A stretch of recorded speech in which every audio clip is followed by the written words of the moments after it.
我们经常可以看到，在法庭审判时，一些穷凶极恶的罪犯即使被判处死刑，依然一副桀骜不驯的态度，仿佛在宣示着自己的抗争。其实那只是表象罢了，大多数死刑犯的生命在接到最终判决的那一刻起就已经进入了倒计时，只是法庭上他们自己还没反应过来。到最后一天真正上刑场的时候，几乎没有不痛哭流涕的死刑犯，很多人都是瘫软着被人架到执行地，一路上又哭又闹，撒泼打滚的更是不计其数。因为那一刻他们才体会到了活着是多么好，呼吸是多么珍贵。本期影片猫爷就带着大家一起走进一位女死刑犯人生最后24小时，看看她在生命的最后一天有没有后悔，是怎么度过的。大家好，欢迎来到猫眼观察室，在这里猫爷收集了天下最新的奇闻趣事，带您进入闻所未闻的奇异世界。点赞订阅加小铃铛，精彩内容不容错过。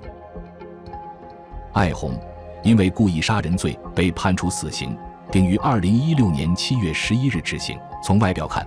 艾红就是一个普通的中年女人，留着短发，话不多，脸上笑容也不多，就像是隔壁的家庭妇女，不主动挑事，但也绝对不好欺负。她有一双犀利的眼睛，眼神中有着一股凶狠的劲。当初因为和人吵架埋下怨恨，艾红心里出现了扭曲，于是伺机对自己的仇人进行报复，最终致人死亡。在死刑执行前，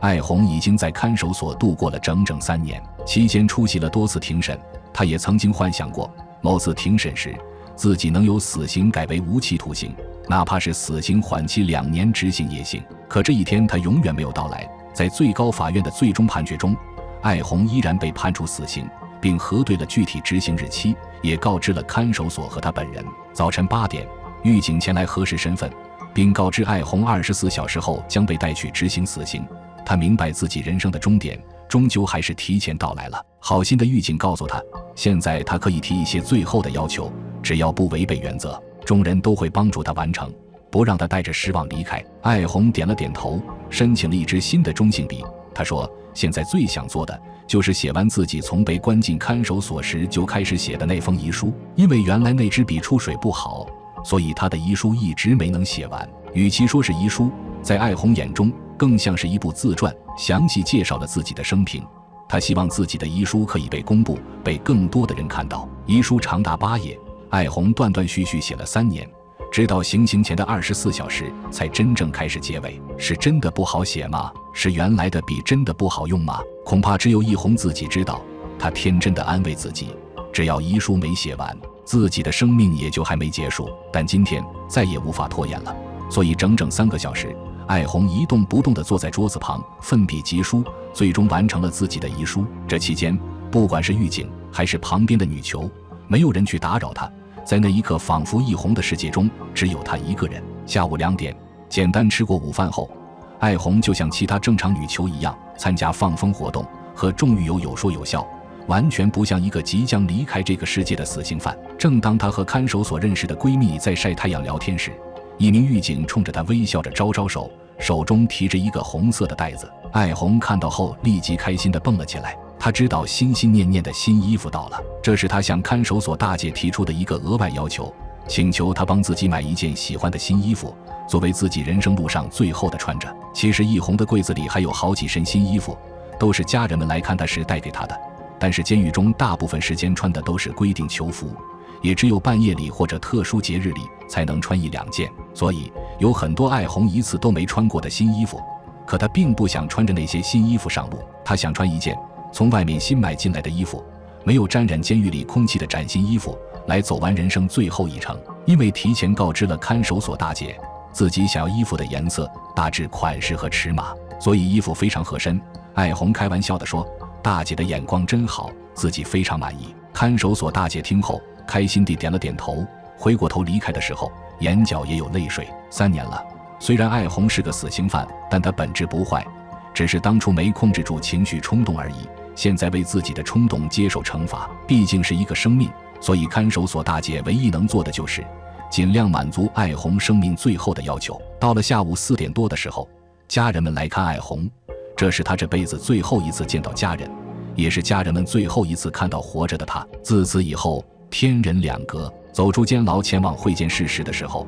艾红内心非常忐忑。有2个人她十分想见到，但也怕见到，那就是自己的年迈的母亲和幼小的女儿。自己年迈的母亲已经60多岁了，常年疾病缠身，由于一辈子都在农田中劳作，所以看起来就像是80多岁一样。母亲一辈子辛勤劳动，还没等自己赚到钱孝顺她老人家，自己却因为犯法被抓了起来，如今要先母亲一步离开这个世界，让白发人送黑发人，这样的打击他老人家是无论如何也承受不住的。对于自己的女儿，艾红更加充满愧疚。自己犯事被抓时她才2岁，如今3年过去了，她应该也长成了5岁多的小姑娘了，不知道容貌发生变化没，有没有变得更加像自己。女儿的人生还有很长，可自己却无法陪伴她走下去，无法看她长大成人，无法看她考上大学，也无法看到她嫁人生子。所以艾红反复交代其他家人，不要告诉母亲和女儿自己犯事被抓的事情，就说在外面打工联系不上了，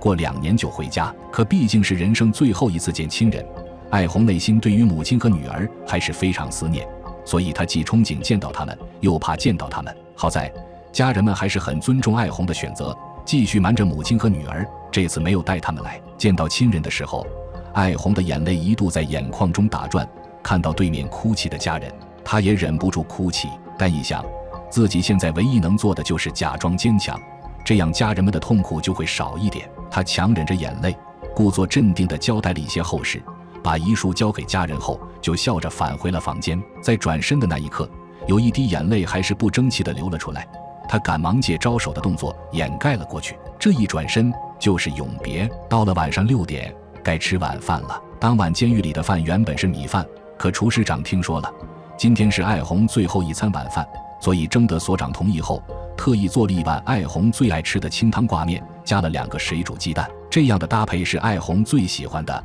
过去的3年中，他每次过生日也是提出想吃清汤挂面加鸡蛋，虽然简单寡淡，但能让他想起家的味道。满满一大碗，大老远艾红就闻到了熟悉的味道，迫不及待端着吃了起来。看守所大姐反复问他，你确定不想要吃点其他好吃的吗？炸鸡、排骨，只要你想吃的，我都可以替你买回来，满足你的心愿。艾红一边大口吃着清汤挂面，一边微笑着感谢大姐，说自己吃的就是世间最好吃的东西。吃过晚饭，为了舒缓艾红的心理压力，狱警大姐叫来了她平日里关系较好的几个女狱友，陪她聊天和打牌，就像平日里一样，大家有说有笑。就这样到了晚上熄灯的时间，众人也都各自回去了，然后睡觉。可一红没有睡，她说怕弄乱了自己的新衣服和梳理好的发型。众人也没有勉强，因为他们也知道行刑前的夜晚，大多数人都是不会睡觉的，因为睡1分钟，在这个世界上醒着的时间就少了1分钟。半夜里，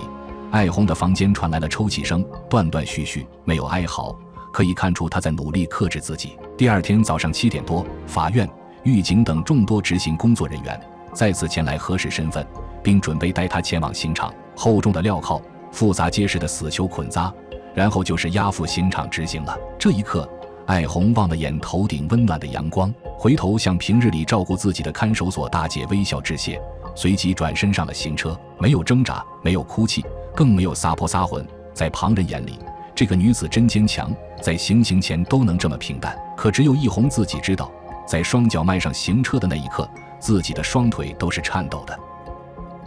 1个小时后，随着一声枪响，艾红的生命戛然而止，世界上再也没有了这样一位女子。